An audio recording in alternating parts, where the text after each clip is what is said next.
အားလုံးပဲမင်္ဂလာပါ No Secret Japanese Channel လေးကနေပြီးတော့ပြန်လည်ကြိုဆိုလိုက်ပါတယ်ဒီနေ့တင်သွားပေးမယ့်သင်ခန်းစာကတော့ဒီ Bushut ခန်းကြီး Radical သင်ခန်းစာရဲ့ဒီ episode 3လေးဖြစ်ပါတယ်ဒီနေ့တင်သွားပေးမှာကကြတော့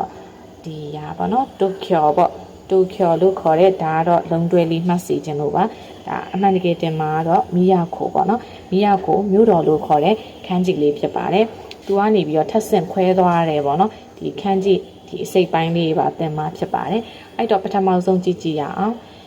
ဒါဆိုရင်မီယာခိုသူ့ရဲ့ခွန်ယော်မီဂျပန်တန်ဆိုရင်မီယာခို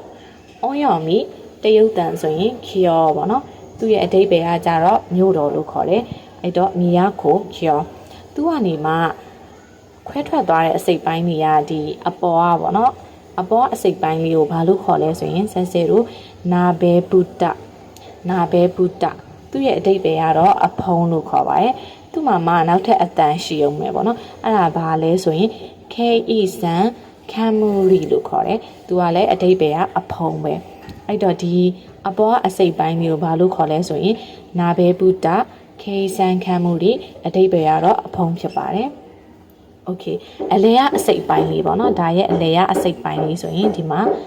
ခုချီဟန်သူ့ကိုဘာလို့ခေါ်လဲဆိုရင်ခုချီဟန်ပါဇက်လို့ခေါ်ပါတယ်သူကဆိုရင်ခုချီဟန်ပါဇက်အစိပ်ပိုင်းလေးပဲဖြစ်ပါတယ်ဒါဆိုရင်နောက်ဆုံးတစ်ခုပေါ့နော်နောက်ဆုံးကじゃအောက်ဆုံးကအစိပ်ပိုင်းလေးကိုဘာလို့ခေါ်လဲဆိုရင်စင်စဲတို့ချီဆိုင်ဟာဆိုရင်ခန်းကြီးအနေနဲ့လည်းရှိရပေါ့နော်ချီဆိုင်သိငယ်တော့ဒါသူ့ရဲ့မူရင်းခန်းကြီးဖြစ်ပါတယ်ချီဆိုင်သိငယ်တော့အဲ့ဒီတော့စံစဲတို့နာဘဲဗုဒ္ဓခေဆန်ခမ်မူလီ plus ခုချီဟန် plus ချီဆိုင်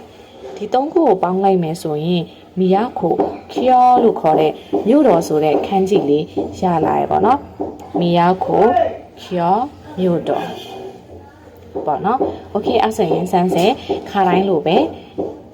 တစ်ခုစီကိုနှစ်ခါစီတိုင်ပေးသွားမယ်ပေါ့နော်မီယာခိုခီယောမြို့တော်မီယာခိုခီယောမြို့တော်နာဘဲဗုဒ္ဓခေဆန်ခမ်မူရီအဖုံနာဘဲဗုဒ္ဓခေဆန်ခမ်မူရီအဖုံခုချီဟန်ပါဇက်ချီဆိုင်တင်းငယ်တော့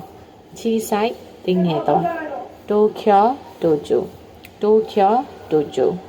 ကဲဟုတ်ပါပြီအားလုံးပဲမှတ်မိမယ်လို့ယုံကြည်ပါတယ်เนาะအဲ့ဆိုရင်တော့ဒီနေ့ဗီဒီယိုလေးကတော့ဒီလောက်ပါပဲ